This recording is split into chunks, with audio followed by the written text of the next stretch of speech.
Hello and welcome. I am Dr. Rohitashra Chaudhary, Associate Professor in Botany, Government Dunga College, Bikaner. In this presentation, I will explain nomenclature and oxidation of monosaccharides. इस प्रस्तुतिकरण में मैं monosaccharides के नामकरण और ऑक्सीकरण के बारे में फर्स्ट नॉमेनक्लेचर ऑफ मोनोसैकेराइड्स का नामकरण. Generally the common name of the carbohydrate is used together with indications relative to the nature of the anomerism, enantiomeric form, rotatory power and form of the ring. Monosaccharides का नामकरण करते समय सामान्यतः monosaccharide या carbohydrate का जो सामान्य नाम है उसको प्रयुक्त किया जाता है और सामान्य नाम के साथ उसके कुछ गुणों के संकेत भी प्रयोग में लिए जाते हैं, जैसे कि यह किस प्रकार का एनोमर है अर्थात अल्फा या बीटा, या किस प्रकार का एनेंशियोमर है कैपिटल डी या कैपिटल एल प्रकार का, साथ ही इसकी घूर्णन शक्ति या रोटेटरी पावर अर्थात यह डेक्स्ट्रो रोटेटरी है या लीवो रोटेटरी, जिसे स्मॉल डी या स्मॉल एल या प्लस या माइनस संकेत के द्वारा प्रदर्शित किया जाता है, और उसमें वलय का प्रकार अर्थात यह पाइरेनोज वलय के रूप में उपस्थित है या फ्यूरेनोज वलय के रूप में उपस्थित है. तो उदाहरण के लिए ग्लूकोज का जो नॉमेनक्लेचर होगा या नाम होगा अकॉर्डिंग टू दीज रूल्स, इन नियमों के अनुसार, that will be alpha D plus glucopyranose. तो इनमें इन सभी गुणों का पता चलता है, अर्थात यह अल्फा प्रकार का एनोमर है, कैपिटल डी प्रकार का एनेंशियोमर है, प्लस अर्थात यह डेक्स्ट्रोरोटेटरी है, और ग्लूकोपाइरेनोज अर्थात इसमें जो ग्लूकोज है वह पाइरेनोज वलय के रूप में उपस्थित है. तो इस प्रकार से इन गुणों को संकेत के रूप में या इन गुणों के संकेतों को प्रयुक्त करते हुए मोनोसैकेराइड का नामकरण किया जाता है. इसी प्रकार से दूसरे उदाहरण की बात करें, उदाहरण के लिए डी ग्लूकोसामीन, तो इसका नाम हो जाएगा 2-अमीनो 2-डीऑक्सी डी प्लस ग्लूकोपाइरेनोज, अर्थात इसमें कार्बन नंबर 2 पर अमीनो समूह उपस्थित है. यहाँ पर एक ऑक्सीजन परमाणु की हानि हुई है, यानी एक ऑक्सीजन परमाणु सामान्य ग्लूकोज की तुलना में कम है. कैपिटल डी प्रकार का एनेंशियोमर है, डेक्स्ट्रोरोटेटरी है और ग्लूकोज पाइरेनोज फॉर्म में है. तो चूंकि इसमें अमीनो समूह उपस्थित है तो यह ग्लूकोसामीन सामान्य नाम इस मोनोसैकेराइड का होता है.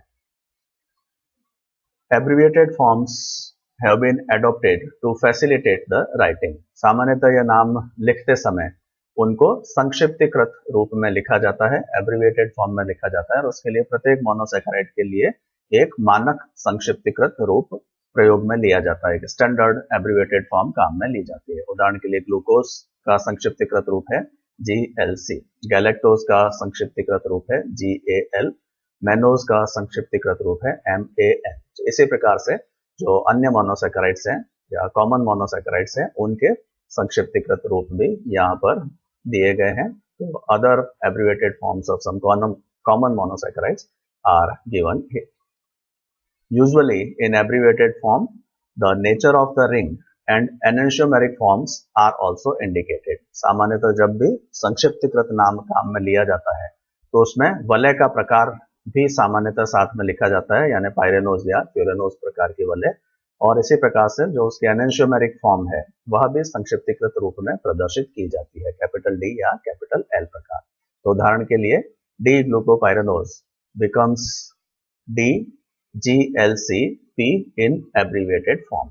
तो संक्षिप्तीकृत रूप में डी ग्लूकोपाइरेनोज का जो नाम होगा वह डी GLCP होगा, अर्थात GLC जो है वह ग्लूकोज का संक्षिप्तीकृत रूप हो गया और P पाइरेनोज वलय के लिए संक्षिप्तीकृत अक्षर काम में लिया जाता है. P is abbreviated alphabet which is used for indicating pyranose form. इसी प्रकार से यदि फ्यूरेनोज फॉर्म हो तो यह GLC F हो जाएगा, F फॉर फ्यूरेनोज.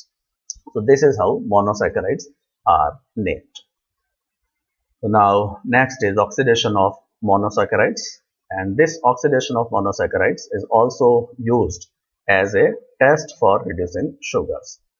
मोनोसैकेराइड्स का ऑक्सीकरण और मोनोसैकेराइड कि ऑक्सीकरण का जो यह गुण है यह मोनोसैकेराइड्स यानी अपचायक शर्कराओं के एक परीक्षण के रूप में भी काम में लिया जाता है। जैसा कि पूर्व में हम बात कर चुके हैं कि मोनोसैकेराइड्स में एक रिड्यूसिंग ग्रुप के रूप में एल्डिहाइड समूह या कीटोन समूह उपस्थित होता है। इन monosaccharides a reducing group is present either in the form of aldehyde functional group or ketone functional group, and therefore this reducing group can bring about reduction of some other compound. इनकी उपस्थिति के कारण यह किसी अन्य यौगिक का अपचयन करने में समर्थ होते हैं और इसी कारण से मोनोसैकेराइड्स को अपचायक शर्कराएं कहा जाता है। and therefore monosaccharides are also known as reducing sugars. So the aldehyde or ketone group of monosaccharides can reduce metal salts in alkaline solution up to the metal stage or up to a lower degree of oxidation. तो aldehyde या ketone समूह की उपस्थिति के कारण monosaccharides धातु लवणों को जो कि क्षारीय विलयन में उपस्थित हो अर्थात क्षारीय विलयन में उपस्थित धातु लवणों को अपचयित कर सकते हैं धातु अवस्था तक या ऑक्सीकरण की एक निम्न अवस्था तक लोअर डिग्री तक उनको ऑक्सीकृत कर सकते हैं रिड्यूस कर सकते हैं। तो for example they can reduce metal hydroxides like copper hydroxide और सिल्वर हाइड्रोक्साइड और bismuth hydroxide to their lower oxides और टू द फ्री मेटल्स। तो यह एल्डिहाइड या कीटोन समूह क्षारीय विलयन में उपस्थित धातु लवणों को या तो उनके धातु अवस्था तक अपचयित कर देते हैं या एक निम्न ऑक्सीकरण अवस्था तक अपचयित कर देते हैं।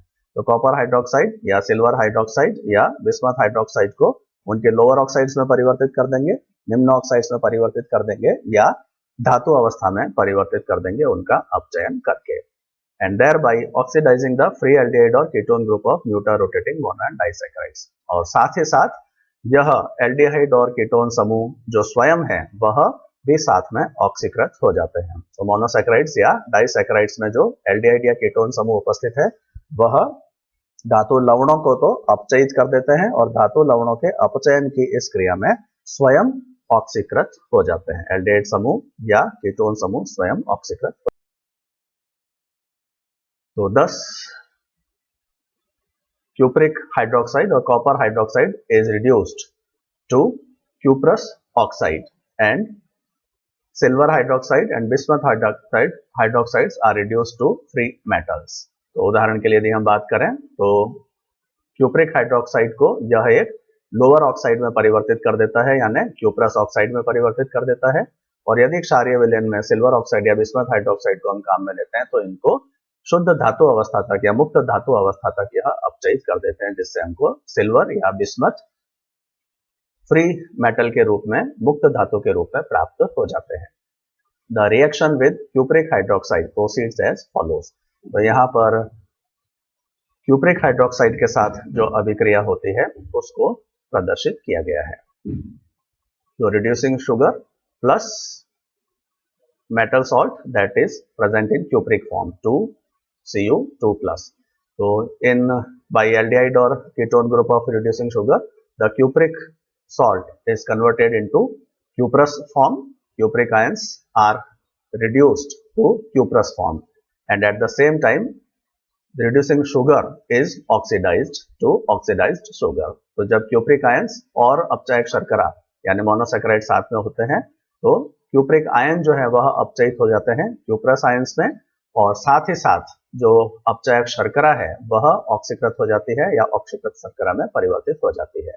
अब चूंकि यह क्यूप्रस आयंस क्षारीय विलयन में उपस्थित होते हैं जहां हाइड्रोक्सिल आयंस की अधिकता होती है, तो वह इन हाइड्रोक्सिल आयंस के साथ अभिक्रिया करके हाइड्रोक्साइड का निर्माण करते हैं, अर्थात क्यूप्रस हाइड्रोक्साइड का निर्माण करते हैं जो पीले रंग का होता है, और गर्म करने पर यह क्यूप्रस हाइड्रोक्साइड क्यूप्रस ऑक्साइड में परिवर्तित हो जाता है जो कि लाल रंग का होता है, साथ में जल का अणु भी मुक्त होता है। तो first by reduction cuprous ions are formed as these cuprous ions are present in alkaline solution where there is an excess of hydroxyl ions present in the solution. So cuprous ions react with hydroxyl ions to form cuprous hydroxide which is yellow in color, and upon heating this cuprous hydroxide is converted into cuprous oxide which is red in color.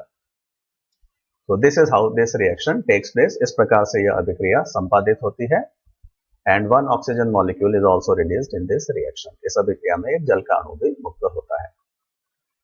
Cupric ion is the most common oxidizing agent for quantitative estimation of reducing sugars.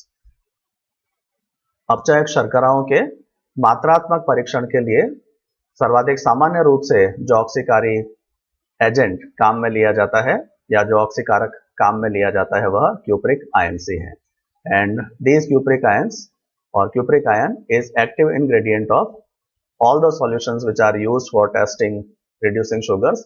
यह cupric ions उन सभी विलयनों में उपस्थित होते हैं जिनको अपचायक शर्कराओं के परीक्षण के लिए काम में लिया जाता है. उदाहरण के लिए फेलिंग सॉल्यूशन में या बेनेडिक्ट विलयन में या बैरफोर्ड विलयन में, इन सभी में क्यूप्रिक आयंस ही उपस्थित होते हैं जिनकी सहायता से अपचायक शर्कराओं का क्वांटिटेटिव एस्टिमेशन या मात्रात्मक परीक्षण किया जाता है. इन Fehling solution, cupric salt that is CO2 plus is maintained in solution by a double tartrate of sodium and potassium which forms a blue solution. तो फेलिंग विलयन की यदि हम बात करें तो इसमें विलयन में क्यूप्रिक लवणों को, क्यूप्रिक आयंस को सोडियम और पोटेशियम के दोहरे टार्टरेट की सहायता से संधारित किया जाता है. यानी क्यूप्रिक आयंस को विलयन में बनाए रखने के लिए सोडियम और पोटेशियम का दोहरा टार्टरेट काम में लिया जाता है जो कि एक नीले रंग के विलयन का निर्माण करता है, which is due to formation of a blue soluble complex. That is, tartrate forms a blue soluble complex with copper hydroxide. तो सोडियम और पोटेशियम टार्टरेट जो है वह कॉपर हाइड्रोक्साइड के साथ एक नीले रंग का घुलनशील जटिल निर्मित करते हैं और उस कारण से यह जो विलयन होता है वह नीले रंग का होता है. Felling's reagent or solution is prepared by mixing equal amounts of solution A and solution B. Felling's का reagent परीक्षण करने के लिए जो बनाया जाता है वह Felling solution A और Felling solution B को बराबर मात्रा में मिला के निर्मित किया जाता है. अर्थात परीक्षण के समय ही इन दोनों सॉल्यूशंस को, दोनों विलयनों को आपस में मिश्रित किया जाता है या मिक्स किया जाता है. परीक्षण से पूर्व यह जो फेलिंग्स रिएजेंट होता है वह फेलिंग सॉल्यूशन ए और फेलिंग सॉल्यूशन बी के रूप में पृथक पृथक रखा जाता है. परीक्षण के समय ही ताजा विलयन फेलिंग सॉल्यूशन का बनाया जाता है जो सॉल्यूशन ए और सॉल्यूशन बी को बराबर मात्रा में मिश्रित करके निर्मित किया जाता है.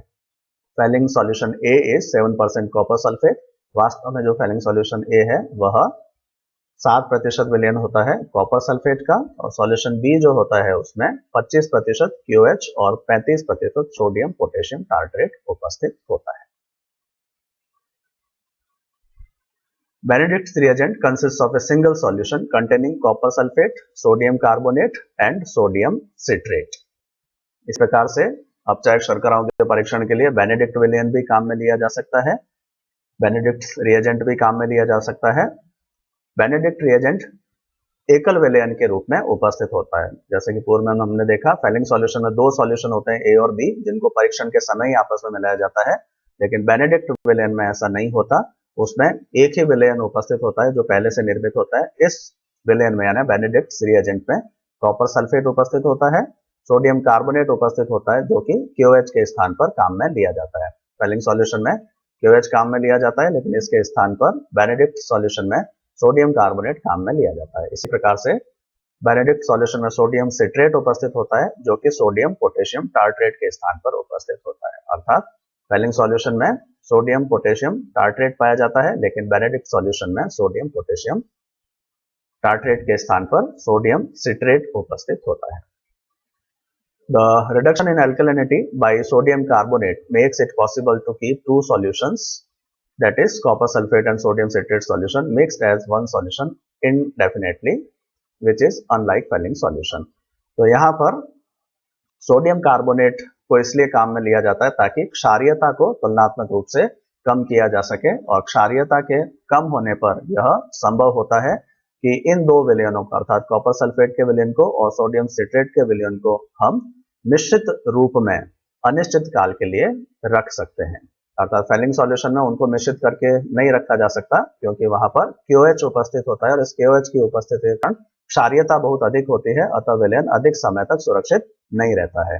इसलिए बेनेडिक्ट सॉल्यूशन के अंदर क्षारीयता को कम करने के लिए सोडियम कार्बोनेट काम में लिया जाता है, और क्षारीयता कम हो जाने के कारण उसके पश्चात कॉपर सल्फेट और सोडियम सल्फेट के विलयन को मिश्रित करके, मिक्स करके अनिश्चित काल तक एक ही विलयन रूप में रखा जा सकता है, जिनको परीक्षण के समय सीधा काम में लिया जा सकता है। तो यह गुण जो है वो फैलिंग सॉल्यूशन से अलग है या भिन्न है। फैलिंग सॉल्यूशन में दोनों विलयनों को ए और बी को अलग अलग रखा जाता है और केवल परीक्षण के समय ही उनको मिक्स किया जाता है, मिलाया जाता है, लेकिन बेनेडिक्ट रिएजेंट में वह मिश्रित रूप में ही पहले से उपस्थित होते हैं और परीक्षण के समय सीधे काम में लिया जाता है। Benedict reagent is generally use for qualitative estimation of glucose in urine. सामान्यतः मूत्र में ग्लूकोज की उपस्थिति के गुणवत्तात्मक परीक्षण के लिए, क्वालिटेटिव एस्टिमेशन के लिए, यानी ग्लूकोज उपस्थित है या नहीं उपस्थित है, केवल क्वालिटेटिव टेस्ट के लिए, गुणवत्तात्मक परीक्षण के लिए बेनेडिक्ट रिएजेंट को सामान्यतः काम में लिया जाता है। Thanks for watching.